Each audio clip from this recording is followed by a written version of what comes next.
of course, while the military is, of course, an enabler, if these personnel goes on to conduct attacks because they know how to handle explosives, as was the case in New Orleans, there apparently were some explosive devices with him in the car. It is, of course, also not an inoculation against radicalization. We had military veterans in the 6th of January riots in the United States. We had military veterans being involved in Islamist-inspired shooting attacks a couple of years ago in Washington, D.C. So it is clear that the military is not the sole provider or the main provider of radical individuals, but it's also not an inoculations against radicalizing yourself, especially as a veteran. The FBI, we've been hearing them on the program in the last hour. They're saying at this point there's no definitive link between the attack in New Orleans and the one in Las Vegas. Law enforcement officers in New Orleans have been giving an update about what happened there. And we've just heard from Christopher Rea, who's Deputy Assistant Director of the FBI Counter-Terror Division. First and foremost, let me be very clear about this point. This was an act of terrorism. It was premeditated and an evil act. He also had this to say. Currently, and this is another fact I want to be clear on, we do not assess at this point that anyone else involved in this attack except for Shamsud-din Jabbar, the subject you've already been briefed on. Christopher Rea ended speculation about a connection between this attack and the explosion of a Cybertruck in Las Vegas. Early this morning, evidence response teams finished their work at the crime scene. Bourbon Street has been turned over to the city of New Orleans. As you know, there's also an FBI investigation in Las Vegas.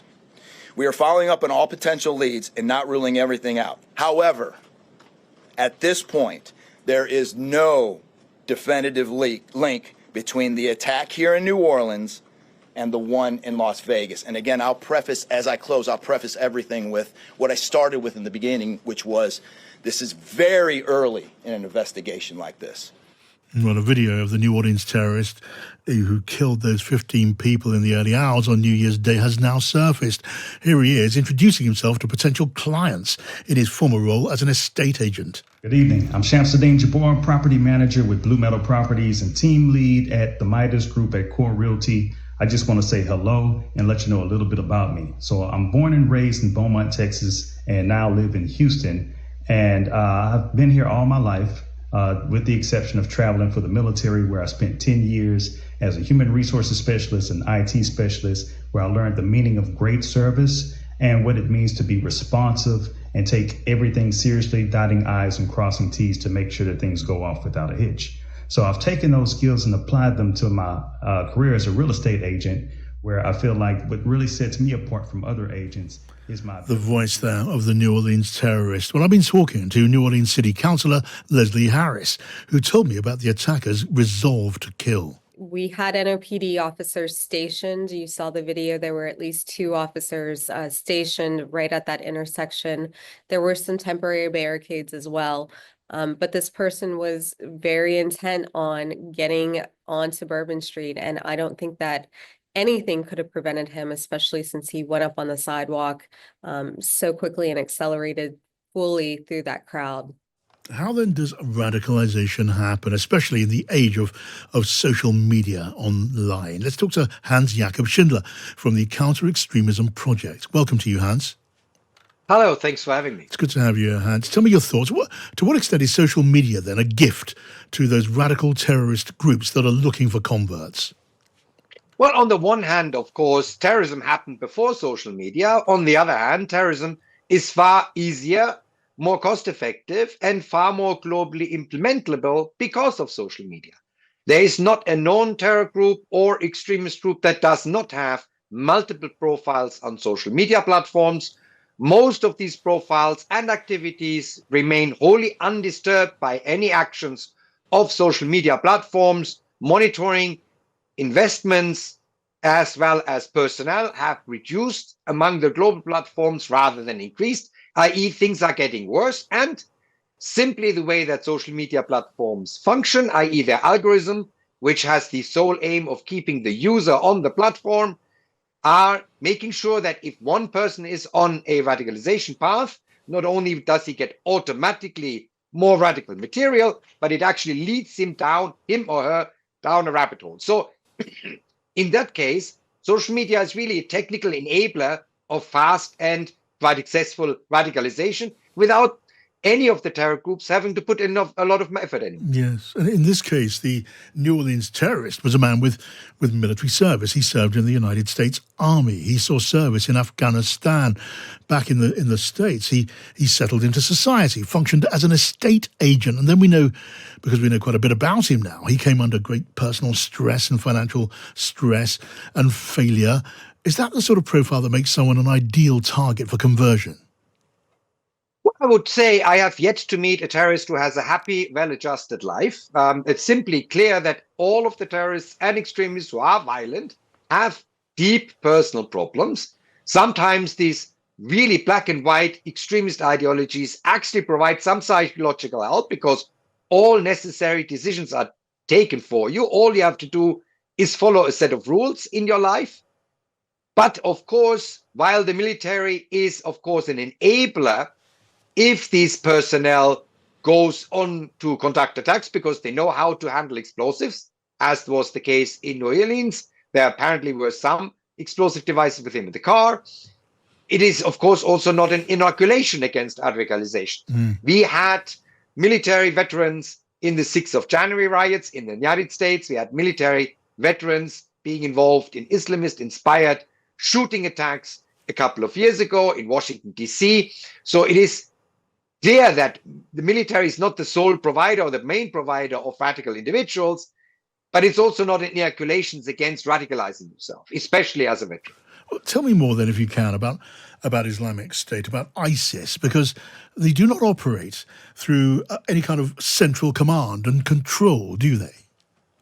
No, I mean, from 2017 onwards, when the top leadership was clear that militarily they could not withstand the onslaught of the then developing counter-ISIL coalition, they reorganized their group from a very strictly hierarchical group into a network of affiliates.